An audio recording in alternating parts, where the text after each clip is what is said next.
Try this again. What's up, everybody? Welcome to Moose Milk Podcast, episode 64. 64.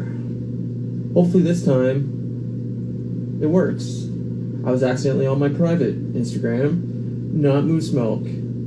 So I'm late by 2 minutes, and I apologize for that. I'm your host, Ryan. Matthew is now here. He'll be joining us within seconds. And Finnegan's here too.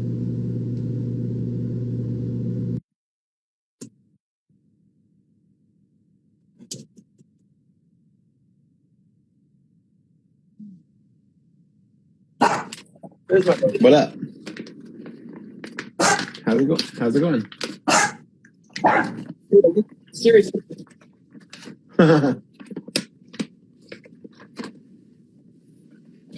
What's up, buddy? Not much, man. I'm painting eyes. What's that? I, for some reason, thought that this was a good idea. Why is that not a good idea? Look. Because I have to paint all the eyes. Oh, yeah, that part sucks, for sure. Yeah. There's like 150 eyes on this thing. It fucking sucks. No, I hate painting, and so there's no way I'd be willing to do that. That sounds like a nightmare. It's not going to be fun, I don't think. I'm also eating edibles. Did you fucking see fucking Taylor Hawkins died? I literally just saw it. Did it just happen? Yeah, they just announced it like an hour ago. Hang on. You're breaking up like crazy. You're frozen. What happened? I don't know yet. Yeah, I know. It'll be good in a second. There you go. There we go. I think that's going to mean that the chat's going to stop for me. So anything that happens, you're going to have to tell me. I'll tell you. Don't worry. I'm trying to get my dog, but he's being an asshole. He's like, I'll get away. I will escape. Yeah.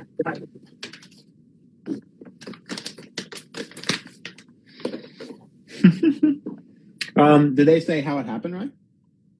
Not yet. No, it just got announced, and they just said we're sad to announce blah blah blah blah blah. But he's only 50 years old, man. It's fucking crazy. That's too young to die. Yeah, buddy. Shitty. Fucking crazy. Mm-hmm. But yeah, it's a shame because I love the Foo Fighters and I really wanted to see them live, but now it's kind of who knows what's going to happen, and that's super sad. Yeah, that is really sad. Fuck, man. Yeah, I literally just as I came on here, I saw my feed refreshed and it had it was like somebody reposted the thing from the official Foo Fighters account or whatever. I was like, oh fuck. Yeah, that's why I was on my private Instagram because I was looking at that. But, yeah. That sucks, man. What a fucking drag. Yeah. The fact they don't announce it usually doesn't mean good things, so, you know. Yeah. Well, I assume it would probably be sudden. I would have to guess that. Yeah, well, they said unexpected, but I mean, they didn't say why. I'm assuming it's not a good thing, so. Yeah. But yeah, that's a bummer. But how are you otherwise? Everything good? Yeah, I'm doing okay. I'm busy, as I have been. Work's still kicking my ass, and yeah. I had a good Whip Wednesday live on Wednesday. That was super fun. I had Stranded Customs join me, so that went well, I assume? It went really good, yeah. I had a lot of, I think it was like my most viewed video in the first 24 hours. Like, it got more views in its first 24 hours than all of my existing Whip Wednesday live videos have had, like, since they came out. So, yeah, that's a good sign. Yeah. So, yeah, it's not bad. Not doing bad. And I'm trying to get this last couple projects off my table so I can start doing the shelf. Tomorrow I'm going to get my custom-made shelf for my Sentinel so I can fit my Sentinel onto here. That's sweet. Because I had to get a shelf that had, like, a hole cut in it. So it can, like, pass through and go. Yeah, exactly. So I'm going to do that. Not tomorrow, Sunday. I'm going to do that Sunday. So cool, man. Yeah, man. How are you? What's up with you? Done, man. I've had a busy week. Of watching Handmaid's Tale. Yeah, that's it. That's all you got. I watched 40 episodes since last podcast, so Damn, dude, that's insane. it's a full-time job, you know. I get it. Yeah, that'll be a fun one to discuss. So you did finish it tonight? Yeah, I finished it. I'm done. Nice. Watched all 4 seasons. Crazy. And yeah, we talk about that and what we want for the 5th season and stuff. I hope it doesn't go longer than that, but I think it's only going to the 5th, but they could do stuff based on the sequel book. Yeah, they said there's talks already of spinning off the show to cover the sequel book. But yeah. We'll see. But yeah, let's talk about that and whatever else. I don't know. Have you been watching anything other than The Huge? What did I watch this week? I haven't really watched a lot, just my usual YouTube shows, but I have been listening to a lot of music. Kind of went back to music again this week. I know. Well, it's because like I've been podcasting a lot lately, so yeah. It's not like but I got I kind of jumped back into self-titled by like Newfound Glory self-titled album. Yeah, nice. Fuck, man, it's such a banger. It's got so many good songs. Yeah, no, that's all I've been listening to all week is like old pop punk because I went to see that local show last Saturday, and it was all like local pop punk stuff, or not local, but like old school pop punk stuff. And there's just like cover bands, right? Yeah, it was just a cover band. Well, it was a local band playing covers of like Blank and Newfound Glory and Fall Out Boy and that's amazing. Taking Back Sunday. Yeah, it was a blast, and I knew all the lyrics to like 90% of the songs because it was all super popular pop punk songs. Awesome. So it was awesome. So that's all I've been listening to all week is like old pop punk. So nice. That sounds good though. Yeah, man, I missed it. Well, I've been listening to that, and then I kind of got into I started going into the ska stuff, so I was like dabbling in Planet Smashers. Do you remember you were at Warped Tour with me when I got super sick? Weren't you, from sun poisoning? Or like because I got sunburn when I was in Myrtle Beach like the week before?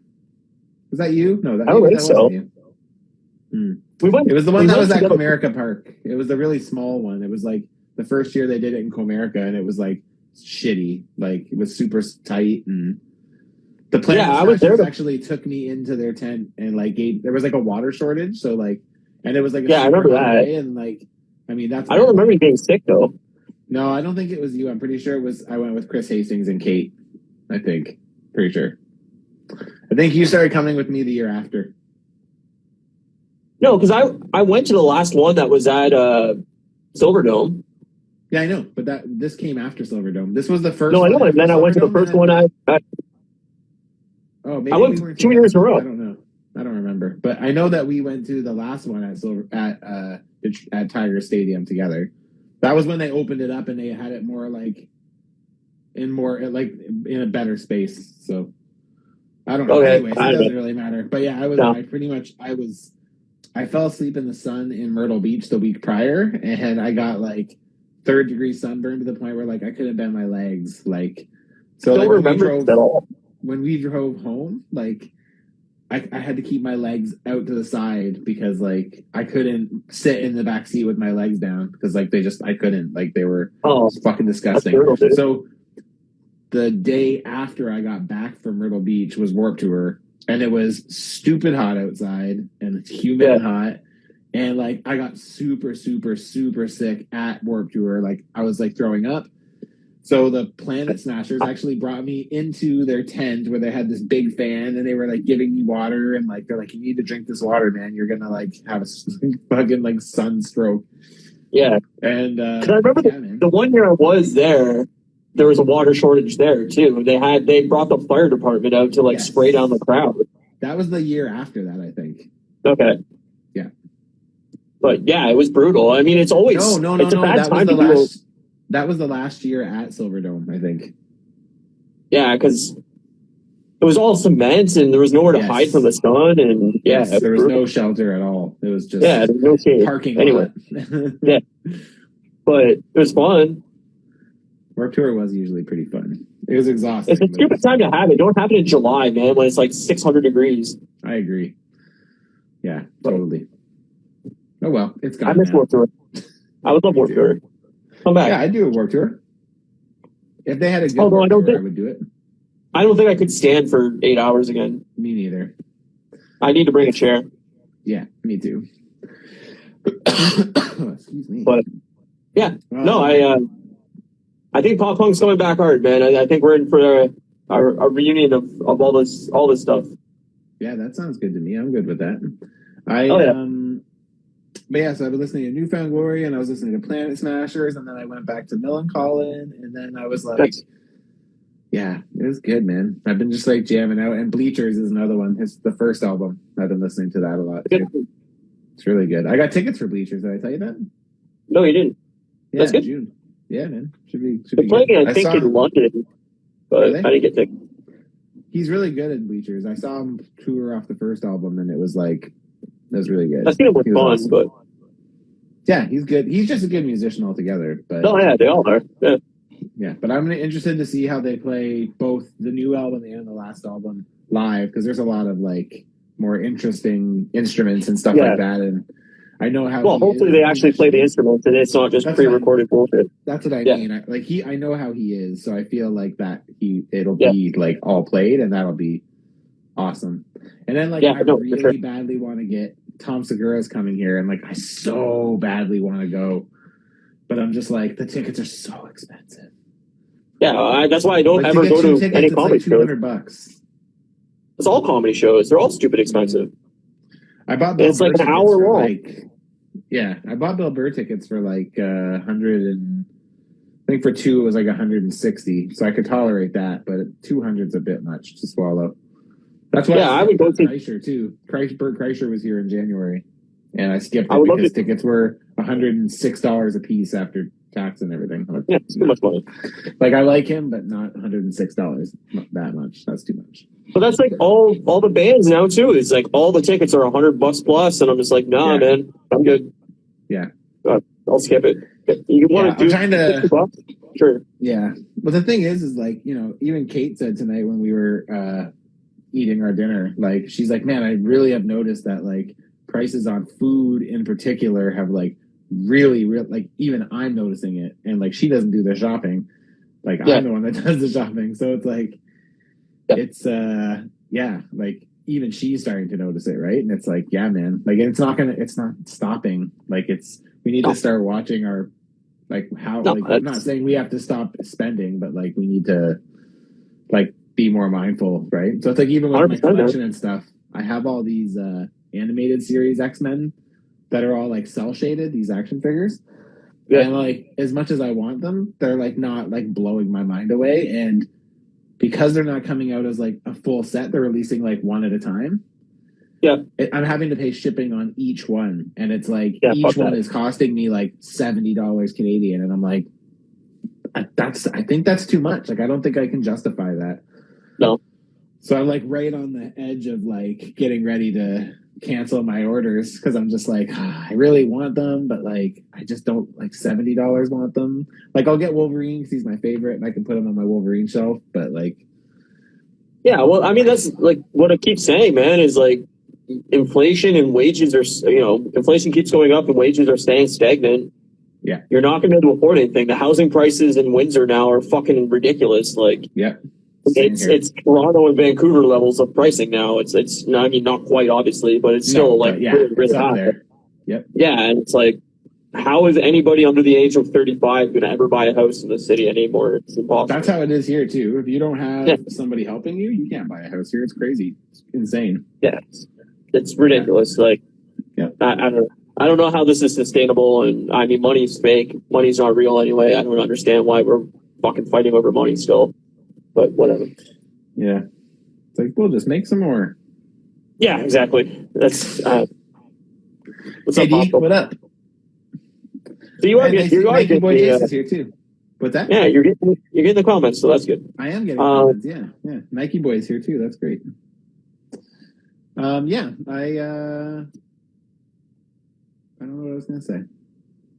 That you look good with your shirt off? Sometimes I do.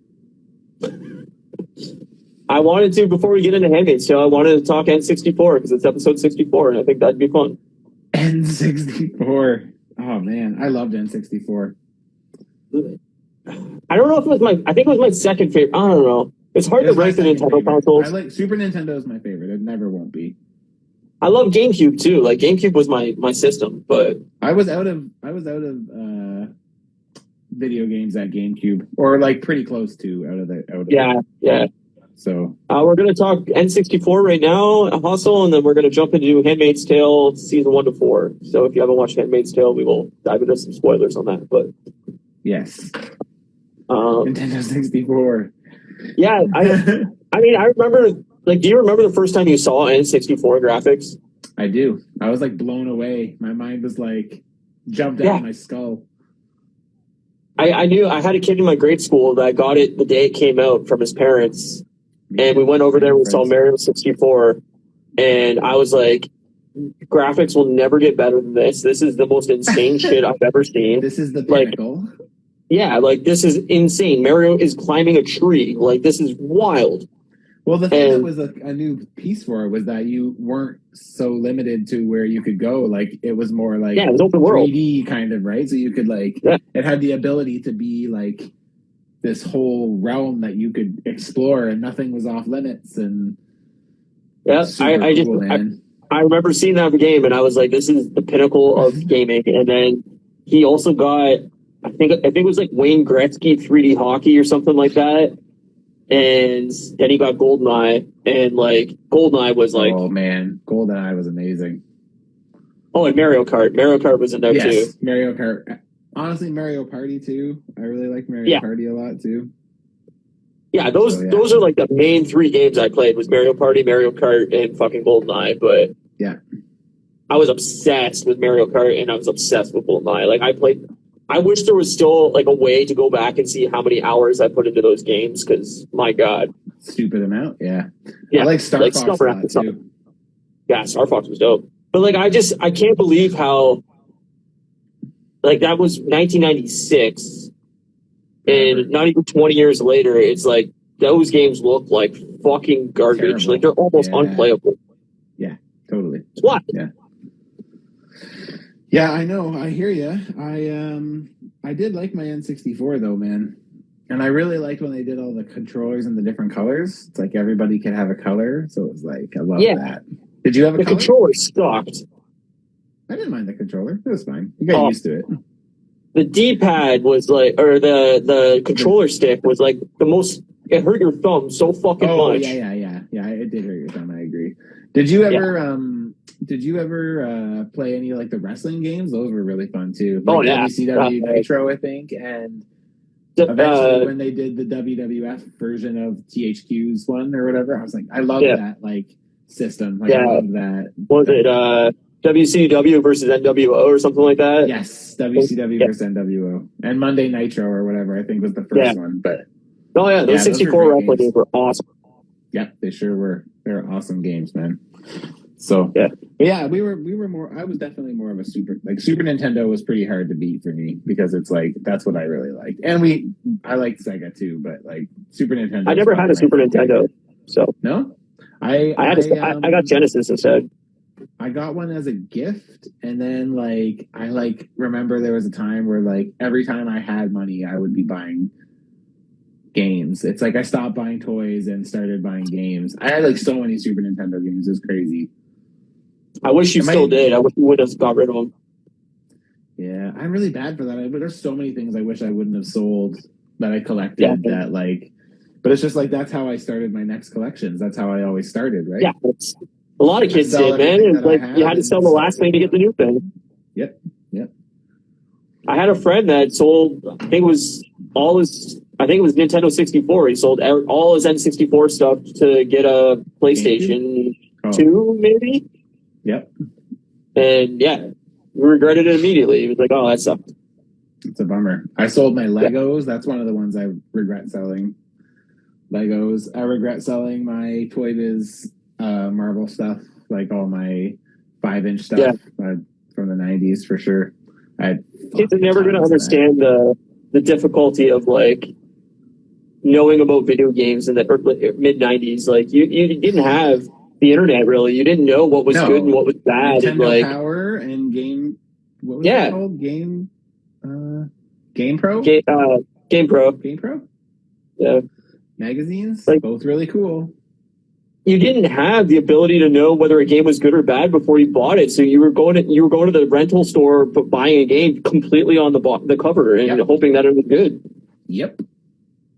And a lot of times unless you had a friend that had it, like you didn't know. There were a lot of bad Super Nintendo and Sega games out there, like a lot. Superman 64, man. The game was fucking awful. I don't know if I played Superman 64. Maybe I did. Basically, you just had to fly through these like giant rings in the sky, and it was not good. It was really bad. Hostile CC says cheat codes were by word of mouth. Yep, that's true. Seriously, I remember PlayStation 1, the Tomb Raider. I think it was Tomb Raider 1 or Tomb Raider 2. There was a rumor around the schoolyard, and this was like I don't know, late 90s, that there was a code you could put in, and Laura Croft would take off her shirt. I remember that. Yeah, like that, and it was like all over the world, and like that didn't exist. Of course, that didn't exist. Why did we want that to exist? The game looked like garbage. Her boobs were triangles. Yes, they were literal triangles. It's funny, but I'm always nostalgic. I'm always nostalgic for that era because it was just the best. Like Mortal Kombat, finding out all the fatalities and having to like find a cheat code book just to find out what the fuck they were. That was like Street Fighter for me. I was more of a Street Fighter guy. I did play Mortal Kombat, but Street Fighter was my jam. So yeah, I remember you loving Street Fighter, but big Street Fighter fan. I never got into Street Fighter. I was always a Mortal Kombat guy. Were you? You always liked the blood and guts. And yeah, I was a horror kid. That's why I loved horror, man. I liked it bloody. You like? I like it bloody. I liked it bloody. What else is happening? What else happened this week? Anything? Nothing. Nothing. It was honestly a quiet-ass week. All I did was watch Handmaid's Tale, go to work, watch Handmaid's Tale, go to work, sleep, dream about Handmaid's Tale, text accidentally Handmaid's Tale's quotes. Like, I'm glad I'm done with it for a little bit now until season 5 comes out because like it's taken over my brain. Yeah. Well, we can get into that now if you want. I will caution you that it's definitely been a minute since I've rewatched. I don't even think I've ever even. I think outside of the first season, I don't think I ever rewatched any of the previous seasons. Like usually, I remember when the second season came out, me and Kate rewatched the first season before, but we never did that with season 3 or season 4. So, but we watched all of them as they've come out. So, like we've been kind of like edge of our seats since the beginning. So. Well, I will warn everybody now, like, if you haven't seen Handmaid's Tale, obviously... We're going to spoil the dicks out of it. We're going to spoil it, and if you haven't seen it, I'm just going to warn people now, it is a very graphic show. It is a lot of rape, a lot of mutilation, a lot of torture and abuse, and, like, all that kind of stuff. So, like, if that's not your thing, do not check this show out, because it's going to be hard for you to watch. Yeah, man, it's pretty insane. It's pretty intense. It's very brutal. It's hard to watch a lot of times, but it's off really, really good. Atwood book. I haven't read the book, but have you read the book? I haven't read the book. I'm not a good reader. I don't absorb through reading. I don't like poor reader. Yeah. But Kate loves it. It's one of her favorites. So she's been. Yeah, I just heard the show is like fairly different than the book. I mean, I don't know, but like I know that she said that like obviously it doesn't have everything. Like there's stuff that they leave out, but it's like an adaptation of. I think she says it's mostly true too. I don't know how much, but I don't know. I really, really liked it.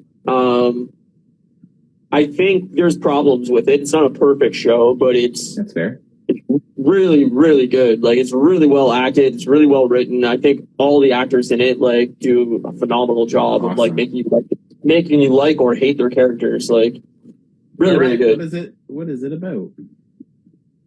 So basically,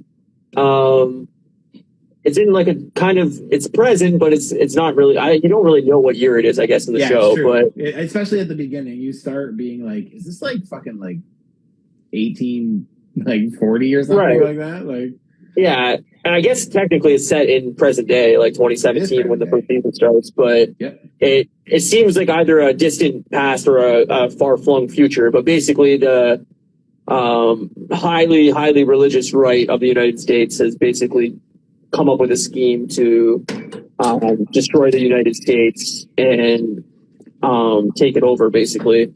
And that mostly because birth rates have plummeted because of pollution and all that kind of stuff, where women's birth rates are just like very small percentage of women are having actual babies. And so they basically like decide 1 in 100 or something like that, right? Yeah, it's a very small amount.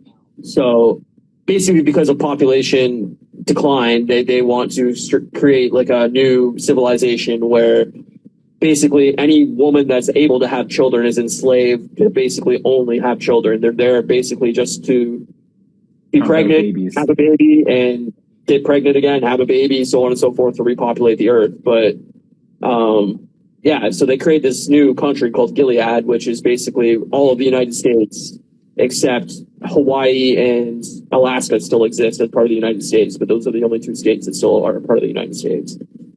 And all the rest of the United States is basically part of Gilead, but there's still sections of the United States that are like war-torn and are kind of fighting back. But the story mostly takes place in Boston, and we find our lead character is basically what's called a handmaid, which is basically a slave for the rich and powerful to basically just get pregnant and have babies. And so each handmaid gets assigned to a house is the way basically it works. Right. So they lose their name, they lose their identity, they don't have any choice in what they wear, what they eat, where they go, anything like that. They become of the person that they are. So right. It's like of Matthew, of Ryan, of whoever. And it's really cool. It's really like interesting setup for a world where, there's soldiers all over the street. Like, you can't say or do anything out of line, or they will literally hang you from trees and hang you off, walls. Like, they'll kill you immediately. You cannot break away.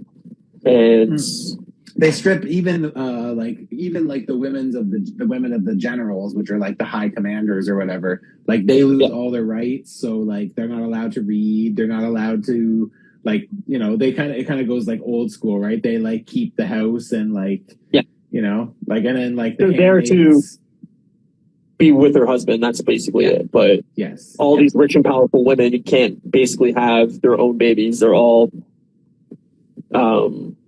unable to conceive. So they get a handmaid that basically their husband rapes and impregnates, and then the wife that is unable to have a child gets a child from that handmaid, and then they trade handmaids, and that handmaid goes off to another house to do the same thing for another commander, which is like the lead of the house.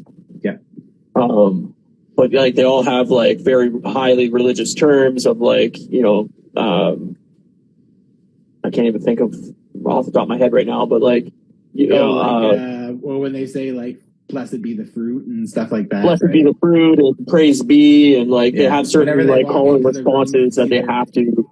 They have to say. It's basically like, it's very church like, where like they have call and response shit that you have to kind of say back and forth. But the show's wild, and like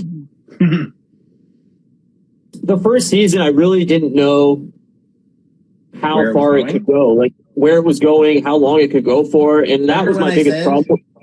Remember when I said that, though? It's like the first season, it's very like, you have a lot of questions, even just about the time period, what else is happening in the world, and then like once you get past like season 2, it sprinkles in season 2, but season 3 is when it really is season 3, right, where it really starts to open up and start talking about like Canada more and like what's happening in the rest of the world. Where like, so basically like Toronto, or like, it's just like now, like it's just like we'd be living our normal life, but then the United States Canada's is like basically a free country where everybody's trying to escape to, because it's still Canada, it's still free, it's still same as it always has been. And so a lot of these ex-Americans that are now part of Gilead are moving towards Canada to try to escape and be free. But if you're caught escaping or trying to leave, you're executed.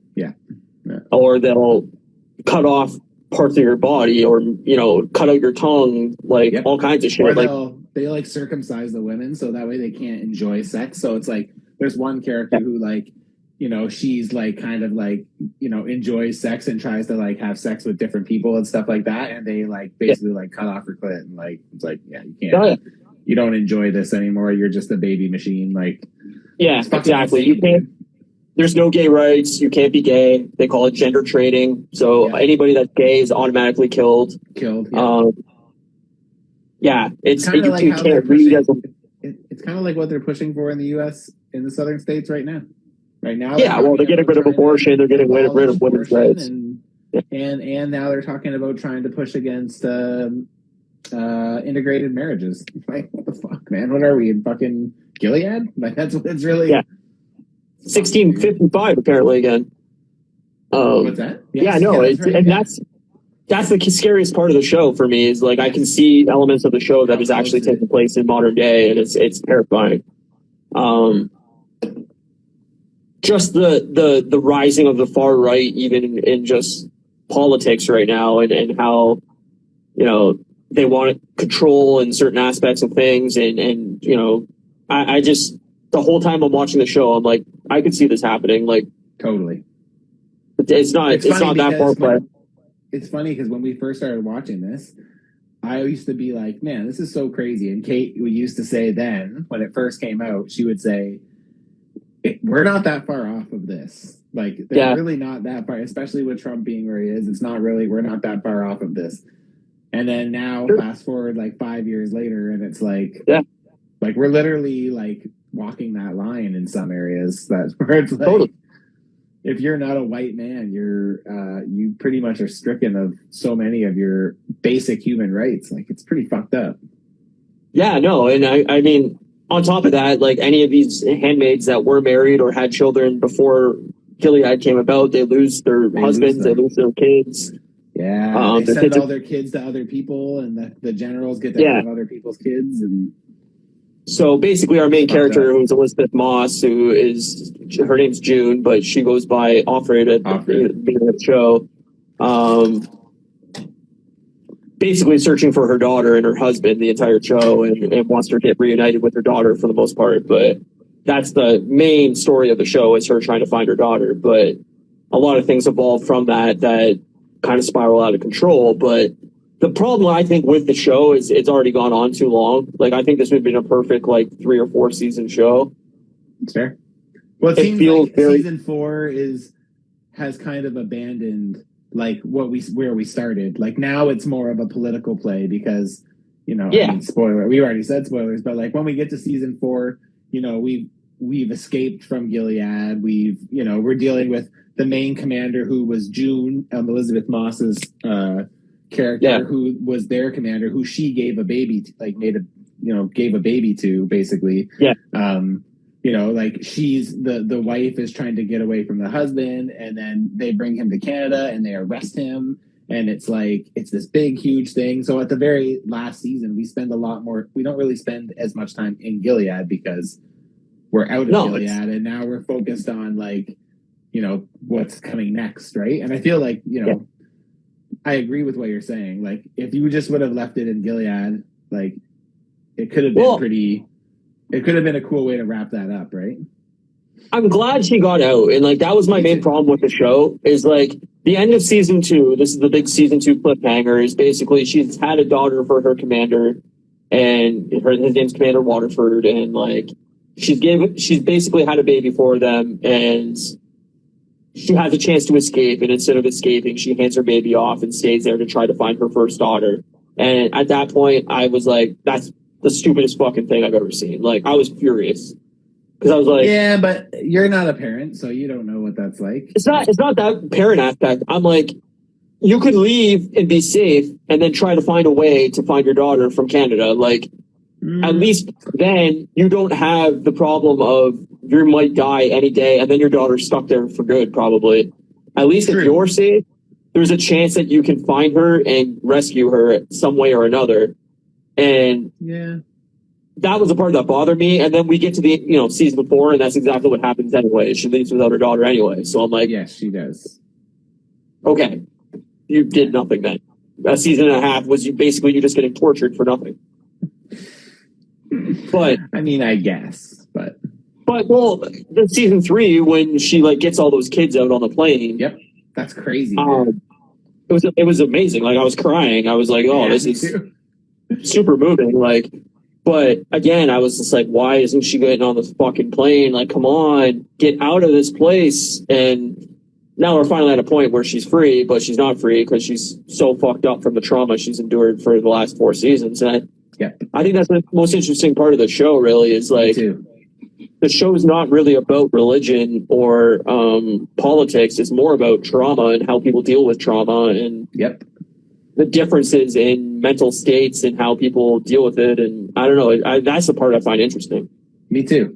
That's the thing I really liked a lot about season 4 was the part that I missed was the time we spent in Gilead, but the part that I liked was that introduction of life after Gilead and how you get used to that. And like, you know, like me, you know, I remember having the conversation with Kate after every episode, just being like, how do you move on from that? Like, how do you move on from being a sex slave? Like imagine how fucked that would make you, like, for sure. And I think that's the best part is you see how each kind of character that's escaped kind of deals with it differently. Like Emily is like basically her friend that she gave her baby to escape, and she's like way more quiet and reserved and like doesn't really emote how she's feeling at all. Like she's having trouble readjusting to life, but she's very reserved. But then you have like basically the maid of the house called the Marthas, Rita, who's like still obsessed with cleaning and obsessed with cooking in the house, and she can't stop herself from doing it. From it. Yeah,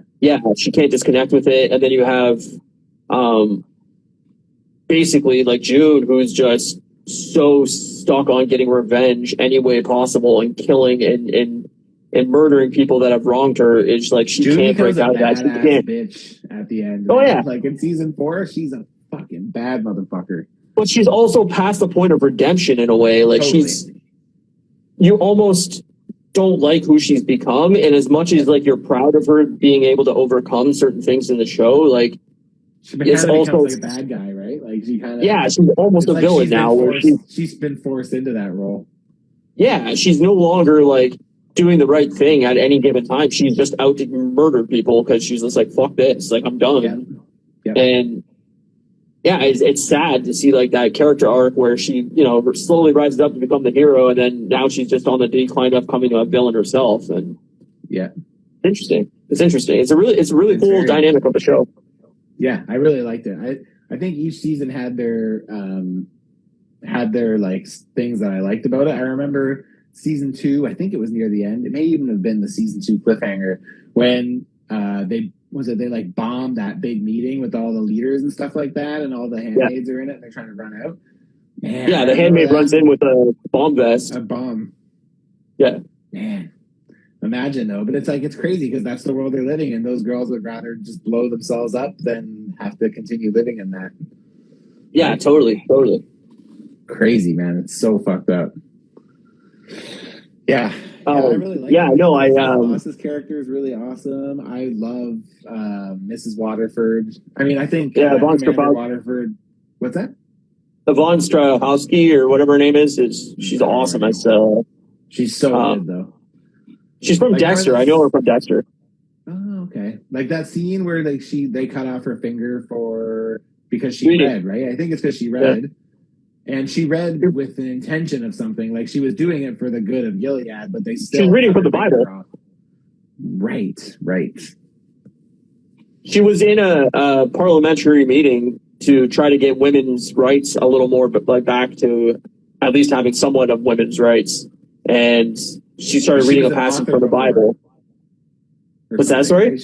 In the show, she was an author before Gilead. Yeah, right? She wrote a book before the fall of civilization kind of thing. And then she was basically trying to get some women's rights back. And so she read a passage from the Bible and they cut off her finger for reading. So her husband cut off her finger for reading. But even like when they go to DC, I think it was in season 3, and you see all the handmaids have like the body mask up to their like nose basically, and none of them are talking or anything, and you don't really know what's going on. Like it almost looks like they've all taken a vow of silence, and then they take off one of the girls' masks and she has her lips pierced together so that she can't talk. And I was just like, Jesus fucking Christ, this show is like insane. That was like the scene that level. like, made me like really wince. I was just like, oh no, I don't like that. I don't like that at all. I could deal with a finger getting cut off, but that thing for some reason just bothered me way more. Dude, there's some pretty fucked up shit. Some of the punishment and like we didn't talk about the Aunt Lydia, but like the women who you love Aunt Lydia? I love her and I hate her. Like obviously you're supposed to hate her, but there's those moments of like redemption with her where she has moments where you think she's going to finally do the right thing and finally become like a kind of a hero or like have a change of heart or something. And then back right at it. She's cattle prodding bitches and like, it's like, oh, come on. So an aunt is like the women who oversee the handmaids and make sure that they're staying in line. And because when they're not being sex slaves, they are used to like clean the floors and like, you know, get groceries. Get groceries and run little errands and shit like that. So yeah, it's pretty fucked up, man. Yeah, Aunt Lydia fucking wild, man. Yeah, I like Aunt Lydia's character, and I like her and Janine. What's the kind of Janine? Her and Janine's dynamic is a lot of fun, and also fucking tragic as fucking sin. Oh yeah, like, and I mean that's the other character too that like you can tell Janine? The trauma's made her unable to break out of the rules. Like she's she's committed to it now. She's committed to it, and like even as her and June escape to Chicago in the season 4. She immediately wants to attach herself to a man and immediately wants to like get the approval from a man. And like, she can't break out of not following a man's orders. And she's ready to settle down and have babies. And like, even though she's been through all this shit, she wants that lifestyle and it's just been programmed into her. And so the end of season 4, when she's back stuck with Aunt Lydia again, she's basically becoming an aunt. Like she's basically supervising the other handmaids now. So it's wild. Man. It is. And they fucking took her eye. I know. That's fucked up, eh? Why did they take her eye again? I can't remember. And how did they do it? It was pretty graphic, wasn't it? They plucked her eye out. They didn't show it, but she was just flipping out. I think when they first grabbed her, I think she was like calling people bitches, like some of the ants bitches or something like that. Or I don't remember exactly, but she was misbehaving, and so they took her fucking eye. That's crazy, dude. That's so fucked. They cut out people's tongues. Like, it's fucking wild. Yeah, it's pretty insane. Like, it's pretty... It's great. Talk about, I think I had mentioned that June had given the Waterfords a baby, but what I forgot to mention was because we didn't talk about Driver. What's his name? Nick. What's the driver? Nick. We didn't talk about Nick. So Nick is the Waterford's driver, and he has a relationship with June, and Mrs. Waterford sets it up because she wants a baby. So she she thinks that she thinks Mr. Waterford is unable to have babies. She thinks that his boys can't swim. So she's like, yeah, like I'm gonna get Nick basically to have sex with our handmaid so that I can have a baby. I'm gonna let my dog out. Hold on. Yep. Yeah.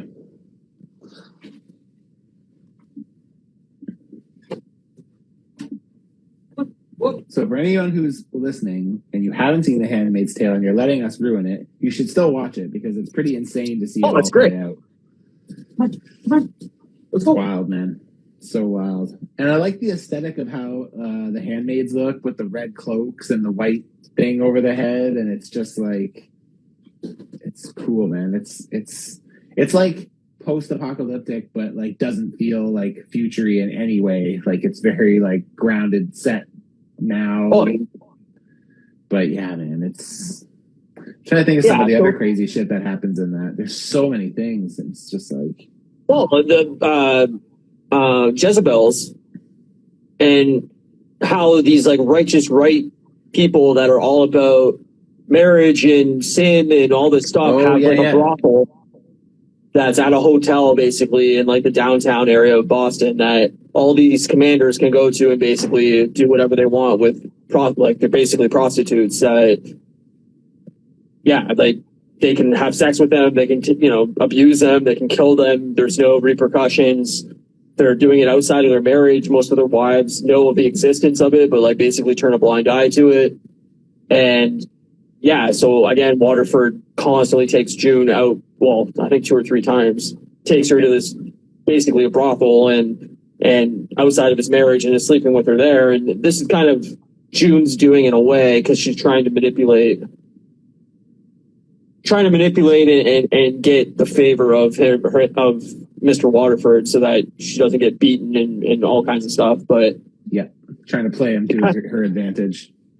Yeah, I mean, basically, she's using men's weaknesses of sex and women to get her way. But yeah, it's sad that it has come to this where that's the only way she can find to get out of it. Yeah, for sure. But yeah, no, I really like Nick as a character, and like I do want to get into what we think season 5 will kind of be, because I kind of think that the way season 4 ends makes me think that she's gonna go to Nick now, and her and Nick are gonna be together. Yeah, I don't know. So I'm sorry, I haven't seen it since it ended. Remind me how we finish up. Where we exactly kind of leave off, because that's very fresh for you. Well, so basically the whole story of season 4 basically is June finally gets out of Gilead. She's in Canada, and the Waterfords have been arrested in Canada through a couple manipulations. They're in basically prison, but it's like a high-end, like fancy-ass hotel room, basically. But yeah, so they're basically the Waterfords are on trial, and finally June manipulates herself into a deal, basically that they're going to trade Waterford back to Gilead for 21 other handmaids, basically to free them from Gilead. And they make that transfer, and then as Waterford's freed in Gilead, June and like 10 other girls are there chasing through the forest and basically fucking beat the shit out of them and hang them from a tree. Oh, that's right. And then they go back to Canada, and I can't remember her husband's name right now. I can't either, but I'm fucking June's husband. I can't think of his name right now. June's husband.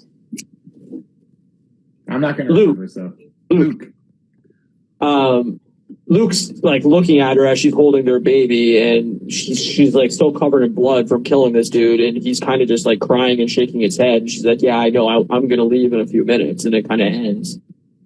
And it kind of makes me assume that she's going to get her daughter finally, and she's going to be with Nick. And I just don't think she can return to that life with Luke. Like, she's just a completely different person now. I feel like they spent season 4 dropping a lot of those hints, kind of saying kind of hinting that this wasn't probably going to work, right? Like on both sides. Like Luke can see it because he can tell she's just not the same person, and she's obviously been very affected by what's happened, and he doesn't know how to communicate with her anymore. Like the amount of trauma she's been through is hard for her to talk about to him, and she doesn't want him to have to deal with that part of what she's gone through, but he also doesn't know how to help her in any way or make her feel better. And I don't think there is a way to make her feel better. I think she's just been altered by that permanently. And so like I think they're just at a crossroads where she's no longer the person he was with, and he's no longer the person she's meant to be with. Like she's changed to where she wants to be with Nick. She loves Nick. It's weird. Like the whole time when she was in Gilead, like first 2-3 seasons, and she kept like kind of making out with Nick and sneaking off with Nick, and I was so like annoyed by it because I was just like, man, like you got a husband at home that's like fucking trying to find you and it wants to find you so badly. And then it kind of changed for me at a certain point where I was like, at first I understood she was trying to survive, but then I realized like the person she is no longer that person. Like she's no longer worried about Luke. She's loving Nick. Like, but again though, like that's out of necessity, right? Like she's, it's not like she had the choice there. She did that to survive, right? Yeah, it was out of necessity, but I think it also bloomed into something where she realized that like Nick isn't a bad person. Nick is trying to do the right thing, even though in a really, really fucked up situation. Yep. And he does love her, I think, and I think he is there to support her in any way he can. But I'm also like constantly worried that at some point he's going to betray her. But yeah, I feel like if he was going to betray her, he would have by now. Yeah, maybe. So I don't know. Also, season... Oh, sorry. Go ahead. I loved fucking her second commander there, Joseph Lawrence there. Oh, I was going to talk about that earlier. Yeah. Yeah. What's his name again?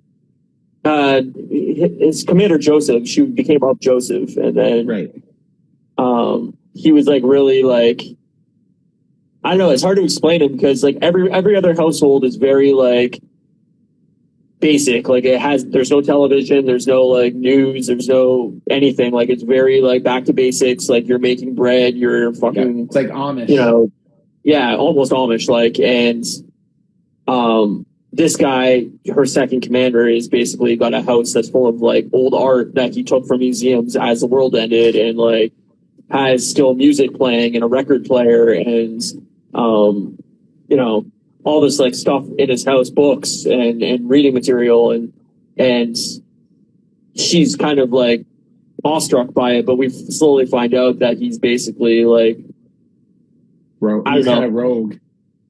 Yeah, he's rogue, but he's not rogue. He follows the rules and he wants women to be below him, but he's still trying to do the right thing, and he's kind of regretful of his role in the fall of the United States. Yeah. He has a wife that he loves very much that's kind of mentally ill, and he refuses to go through with like the monthly rape of the handmaids basically to get them pregnant. Like he won't do it. He won't cheat on his wife, and like I respected him for that, but then he would have like outbursts where he'd just go like nuts at the handmaids, like don't tell me what to do, and I'm just like, all right, calm down, buddy.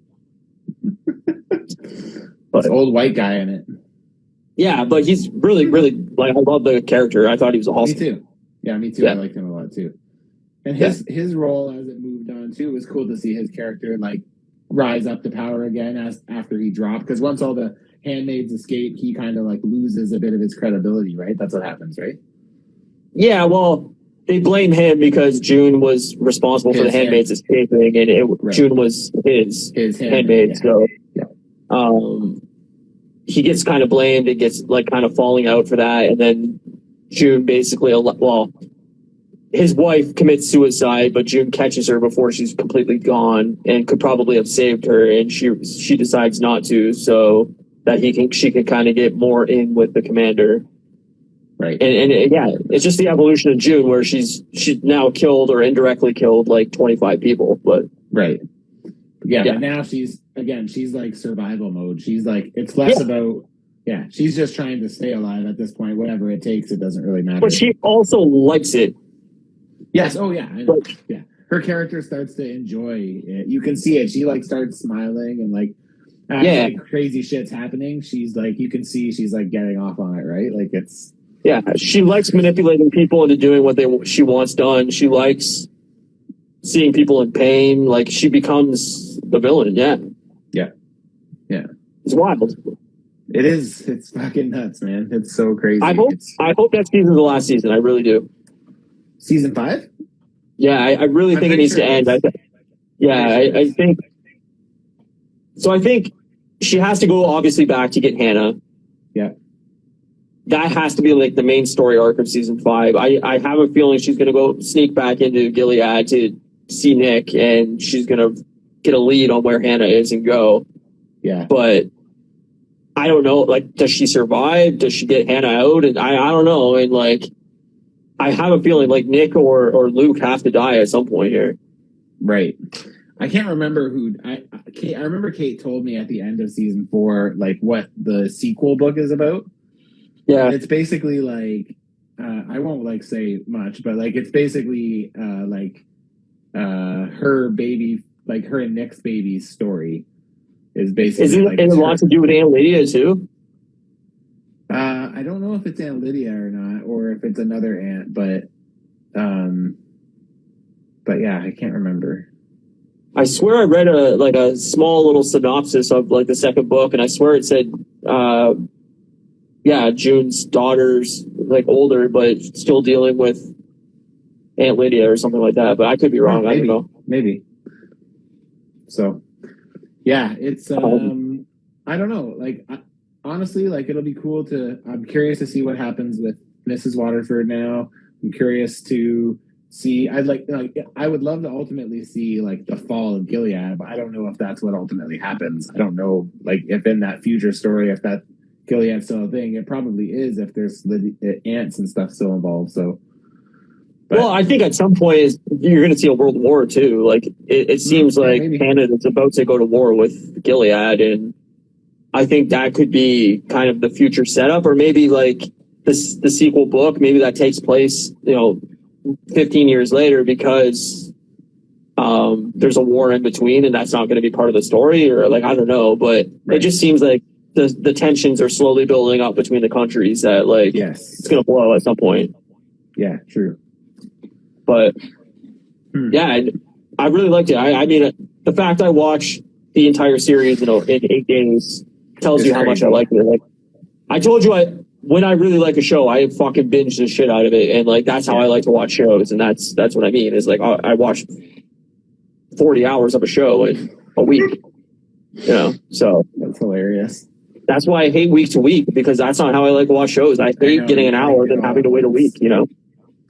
The problem is if you were doing it with me that way, you would have to do it week to week, because I can't watch all of it in one sitting. It's just not in me. Yeah, but see, like that's my problem. Like I remember when I still lived at home with my parents, my mom was looking for a show to watch, and I was showing my sister Lost for the first time, and my mom was like, "Oh, I'll watch this with you guys. Like I'll check this out or whatever." And we put on the first episode, and my mom's like, "Oh, that was really good. Like, all right, I'm going to go upstairs and make dinner and like, whatever, do my normal stuff." And I was like, "Oh, no. Like, we're watching the second episode, third episode, fourth episode, fifth episode." Like, and she's like, "Oh, I can't sit down and watch 6 hours of television. Like, I got shit to do." And I'm just like, "Well, then you're not watching this with us."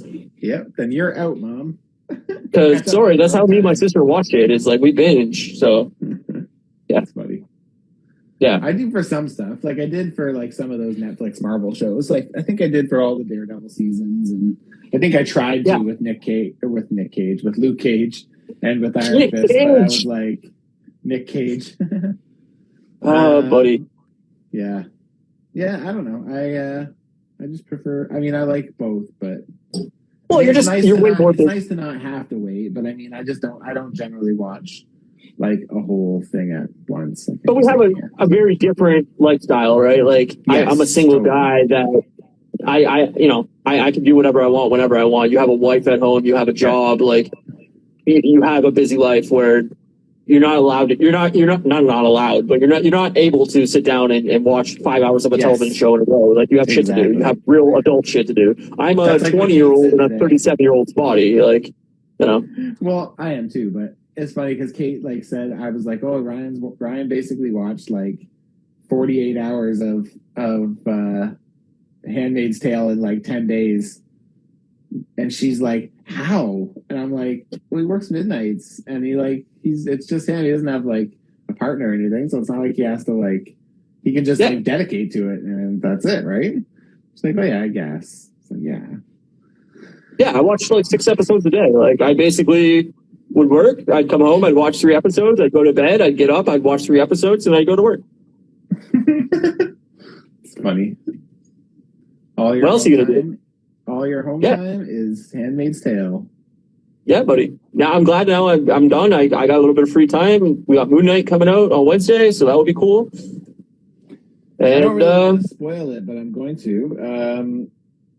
I would like to share with the group this really awesome review that I read about Morbius.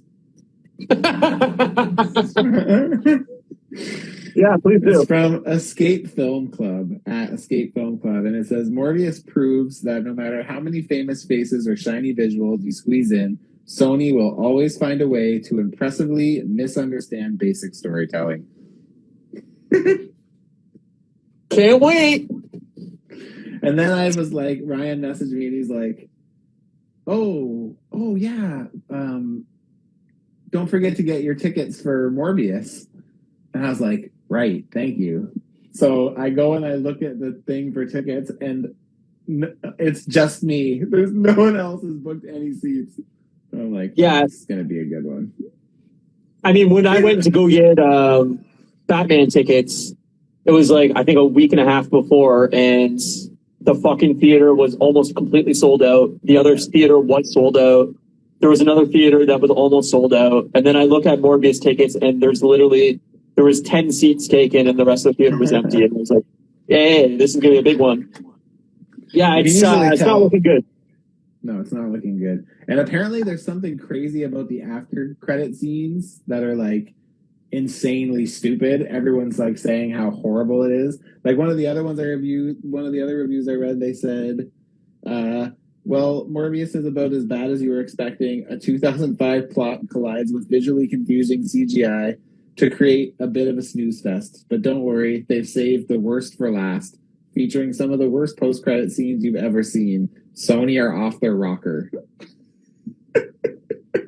I don't know how, for a movie that got delayed this much, they didn't realize, like, hey, maybe we should do a test screening and see how this goes, and then we got time, like, let's fix what's wrong with it to make sure that it's a good movie. But it's because that's Sony in a nutshell. Like, that's I know what they do. It's like... It just sucks. Yeah. I just don't understand. Like, and again, right? It's all of these companies that just rush to pick up something that was successful. It's like as soon as one thing is successful, they're like, okay, Spider-Man was successful. Let's go full speed ahead with every spin-off villain we could possibly think of. Like, no, it's okay. Like, I love Kraven, make that money. But like Kraven as a Spider-Man villain sounds great to me. But Kraven as the star of the Kraven show is not really that enticing to me. Like, it's just the Kraven show. It's Kraven for Kraven. Yeah. Oh God, I got a Kraven for Kraven already. I got a Kraven as well. No, I agree with you. I think until they learn their lesson, it's not going to matter. And idiots like you and me will go see all these movies, and it doesn't matter. I mean, gotta make money. It's like I said to you, though, after I read those reviews, I actually got more excited to see it because I was like, this is going to be a train wreck. I just can't wait to watch this. The only thing that would be better is if I could actually watch it with you. I know I've said no, I agree. I remember when we went and saw, I was home and we went and saw Dark Phoenix, X-Men Dark Phoenix, the last one. And the second the credits started, there's like this Jean Grey voiceover, and it's like, mutants. And as soon as the first word came out of her mouth, you just looked at me and was like, this is going to be fucking trash or something. Or like, just this is going to be bad. Nature. And like, I just fucking died laughing because it's like, it's so true. They're just so generically bad. And it's just, I don't know, man. I don't going to do this. Yeah. It'll be a fun discussion regardless. I mean, that's the part I'm looking forward to is talking to you about it afterwards. So me too. I can't wait. It's especially fun because we both hate Jared Leto so much. So it's I don't know if D's still here. I can't imagine he's stuck around. But D, I'm pretty sure D's not a. I remember I mentioned Jared Leto in our group chat, and I think he also said he wasn't a fan. Yeah, I don't know. I'm looking forward to talking to you next week about it. We'll talk Moon Knight. We'll talk Morbius, and it should be hopefully a very differing scale. One of those should be really, really good, and one of those should be really, really bad. I'm pretty excited for Moon Knight. I'm not going to lie. So am I. I hope it's great. I think it's going to be. I wish it wasn't one episode a week. I know you don't, but maybe they'll be long episodes. I hope they're all an hour. That'd be awesome, but we'll see. Yeah. All right, buddy. Well, I think we did it. Ooh. Exactly. So, yeah, I guess that's it. Thanks, everybody, for watching and commenting and being in the chat and everything like that. We appreciate it.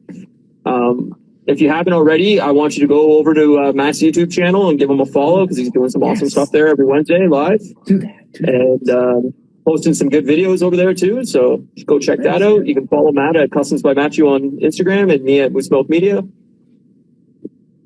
And follow the podcast. If you don't want it in audio only form, you can get it on Spotify or Apple Podcasts or wherever else you get your podcast service stuff, whatever podcast Soon we'll be episodes. opening a Moose Milk OnlyFans. Yeah, it's just going to be my feet. But I'm going to wear moose slippers. Moose slippers, yeah, that sounds good. I like that. Yeah. Our podcast art is done by @JanieMilneArt, and I think that's it. I think that's it. Next week, All right, buddy. Well, Moon Knight see you next and week. Morbius.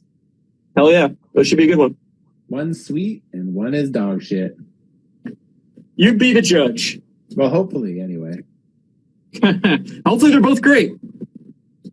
Nah. I don't think so, though. It'd be more fun if Morbius is a piece of shit.